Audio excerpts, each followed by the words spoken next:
Bad Influence, a brand new series, amazing new titles, fantastic new sets, same old presenters. We're hot though, Andy. We are. And so are the Bad Influence review panel. Our main review today is Donkey Kong on the Super Game Boy.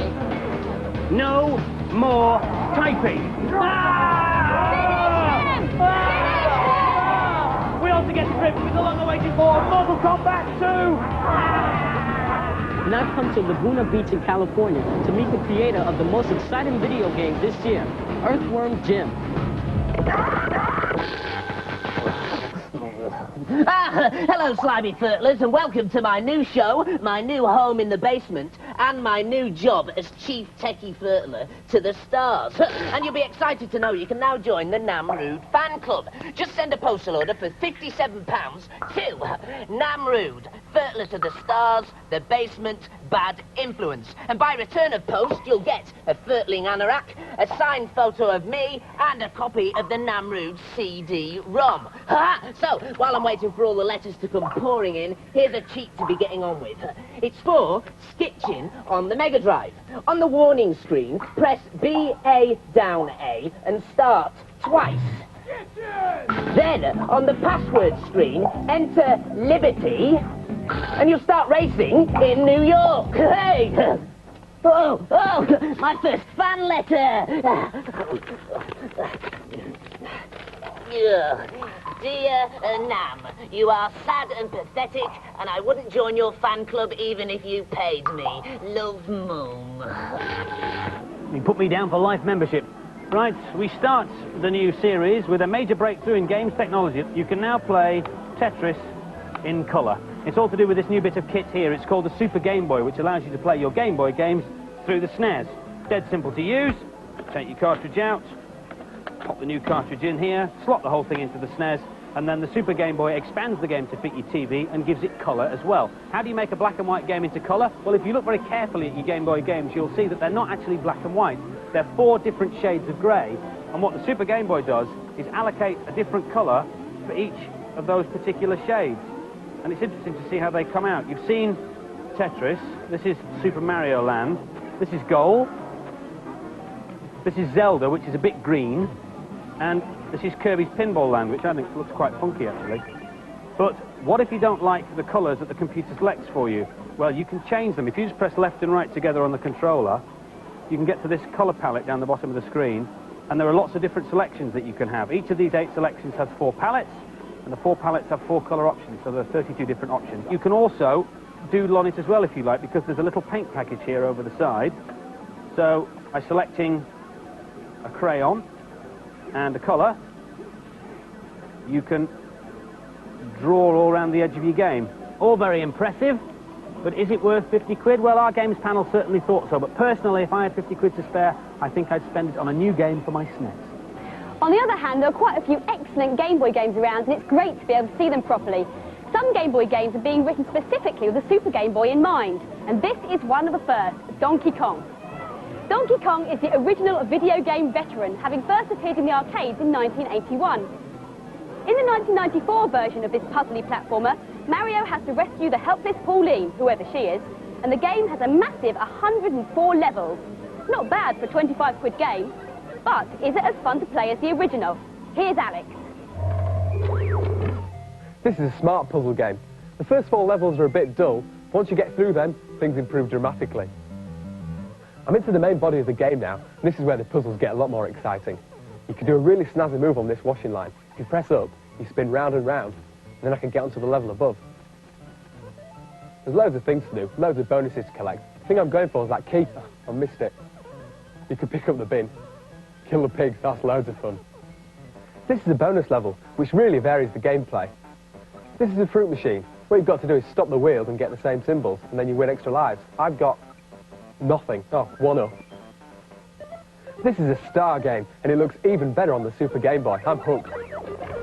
I love it. The puzzles are great, and the monkey's real cute too. This is the game to have. It's nearly perfect. And so the final scores for Donkey Kong. Both the boys and the girls gave it a maximum 5 out of 5. Our panel is made up of expert games players who, unlike the journalists who write reviews for the magazines, actually buy games.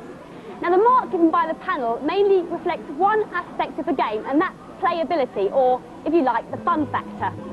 Under our new system, Tetris would get a 5. The graphics and sound couldn't be simpler, but it's addictive to play. On the other hand, the beautiful-looking microcosm on the Mega CD would get a 1. Driving a craft that you have very little control over through various similar internal passages is about as much fun as helping Namrud catalogue his anorak collection. The reason for this emphasis on playability is that nowadays, with all the new hardware around, it's virtually impossible to write a bad-looking and sounding game. It still takes talent, though, to come up with excellent and exciting and fresh ideas. And in this week's American report, Z Wright met one of the best games producers in the world.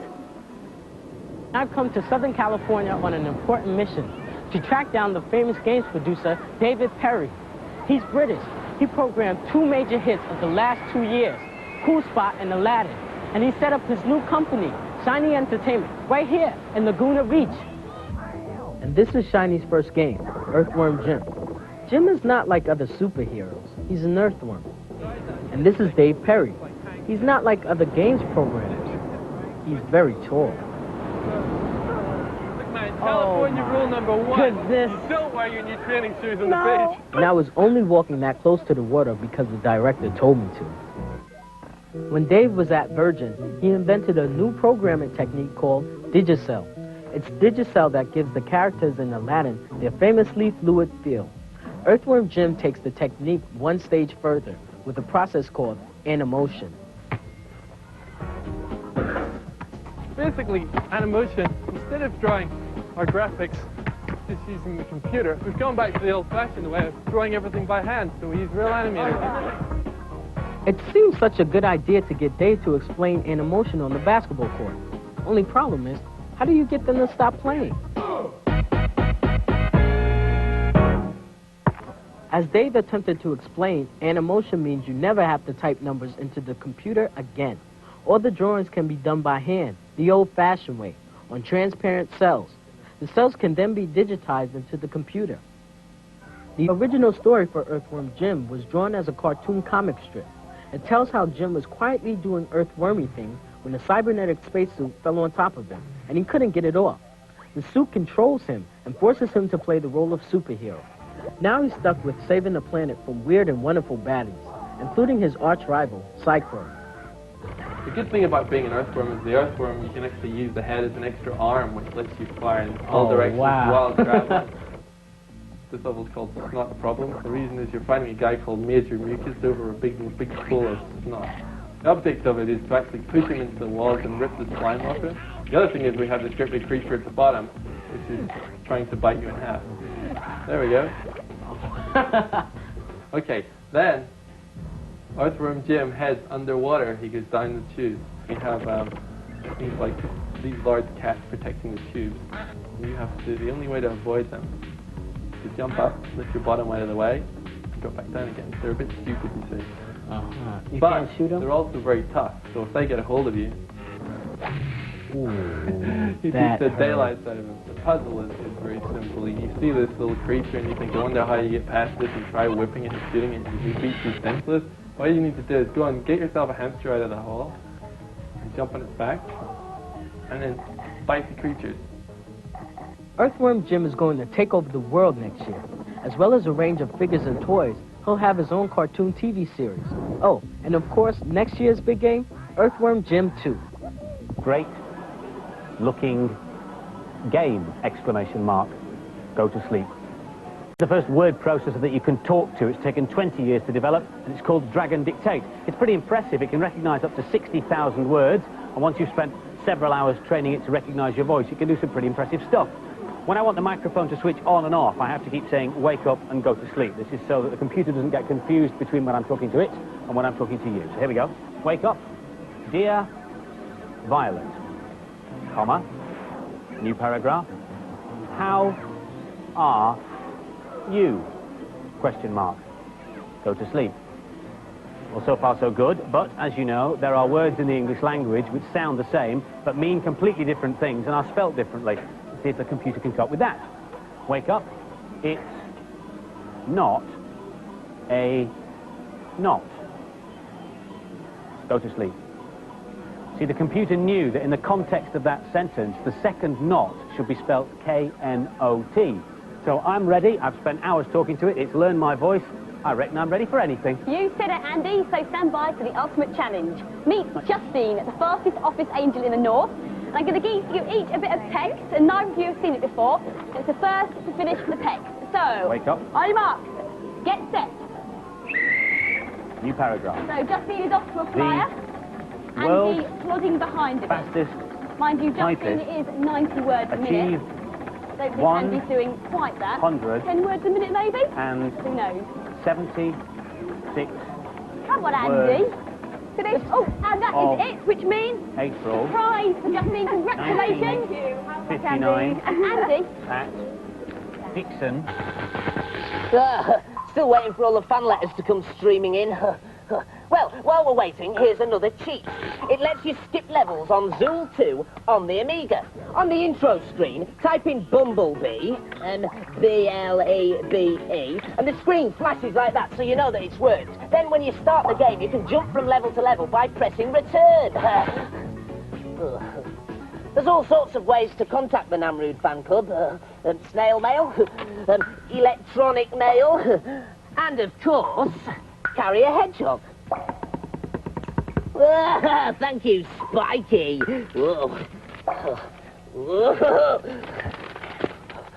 Dear Mr. Rude, once again, the BBC would not be interested in a programme about anorak collectors.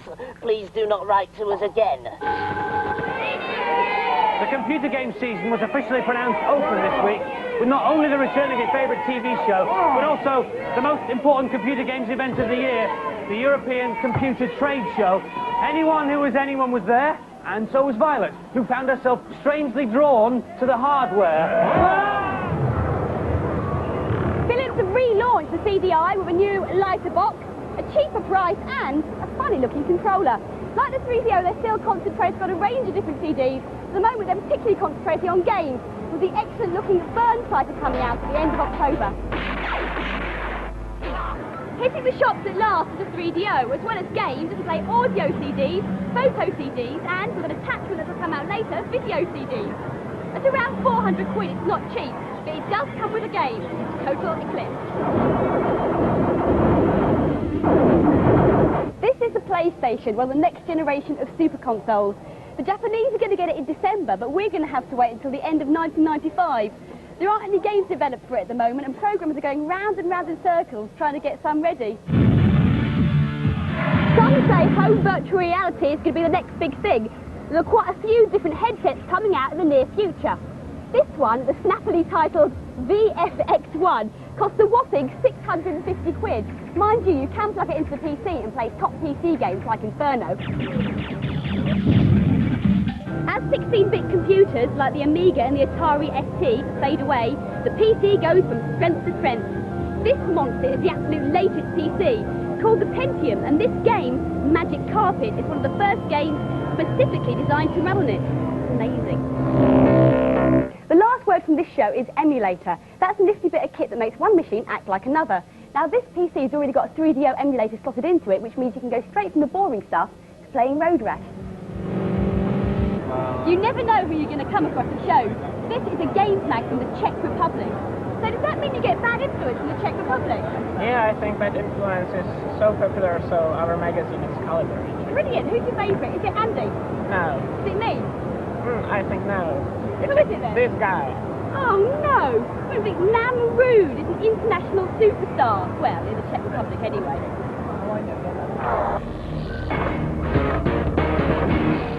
And now for some more games reviews. This is Jungle Book for the SNES, which is also being released on the Mega Drive and Game Boy. The man cub Mowgli is making his merry way back to the village, a journey which involves flinging bananas at everything that moves. There are 12 beautifully animated levels, and the soundtrack is excellent. But what's it like to play? Here's Sarah. This is exactly what you expect from a Disney spin-off. It looks and sounds great, but there aren't many surprises in the gameplay. The first time you see each level, you're just so amazed because it looks so good. But the more you play, the more you get bored, because you basically just keep bouncing around, killing and collecting things. Here on one of the levels, which is brilliant, you have to try and kill the end-of-level baddie, which is Carl the Snake. You just have to keep aiming for his head because you can't escape his gaze, he just keeps killing you. You can't fault this on looks. but the gameplay leaves a bit to be desired. It's fun to play and it looks tops. What more do you want from a platform game? The picture's great, but after a while I got a bit bored. And the scores for Jungle Book. The girls gave it an average 3 out of 5, but the boys went one better, 4 out of 5. Look out, Street Fighters. There are 4 new challenges to your crown. Super Street Fighter 2 for the Mega Drive features DJ, T-Hawk, Fei Long, and a British girl called Cammy, who incidentally is played by Kylie Minogue in the upcoming movie. There are some new moves for the old characters, and new modes like Time Challenge, which tests your speed as well as your fighting skill. But apart from these minor tweaks, it all looks rather familiar. By the way, you should shop around if you're going to buy this one. The recommended price is 60 quid. You can get it for less than 45 in some shops. Here's Sir Hale. For £60 I was expecting more in the way of new improved bits, but the new characters are fun to experiment with. Cammy is easily my favourite of the new characters.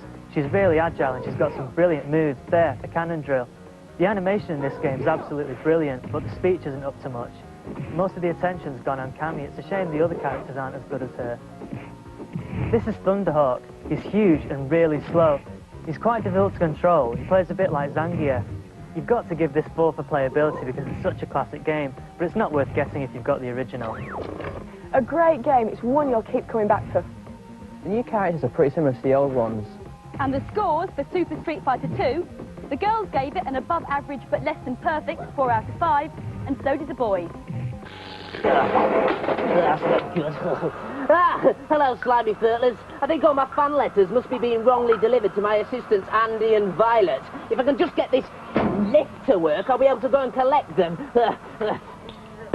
There, that should do it. Right, just time for an impressive cheat before I go and read my massive fan mail. It's for Super Empire Strikes Back on the SNES.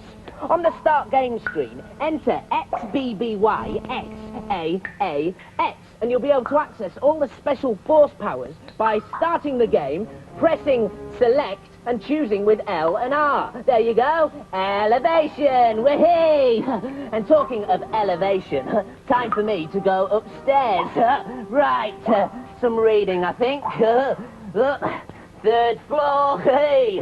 Here we go. Can't wait to see all these. Andy! Violet! Now, unless you've had your head in a boxing glove for the last year, you'll know that tomorrow sees the release of Mortal Kombat 2. Baraka and Raiden are 2 of the characters in Mortal Kombat 2. Guys, welcome to Bad Influence. So, why did they choose you? Raiden doesn't need an invitation. No! Oh, that's what I'm glad we've got that sorted out. Mortal Kombat is just one of the latest games to use digitization. So, apart from standing in front of a blue screen, what else did you have to do? In order to learn the secret of the blue screen, you must go at it with a round with me and Baraka. Best of fine. And now it's time for this week's competition. The prize is a SNES, a Super Game Boy, and copies of Donkey Kong and Tetris 2. And the question is, in which country was the original Tetris created? Phone in your answers on 0891 555 999. Calls will cost no more than 25p, but make sure you get permission from whoever pays the phone bill. Lines will close at midnight on Monday. 10 runners up will get the fantastic new Bad Influence t-shirts. It's better than sleep. But remember, you can't win if you don't get permission. That's about it next week. Excuse me? And you? We'll finish with more clips of Mortal Kombat 2, which we'll be reviewing properly next week, and we'll see you then. Bye-bye. Bye.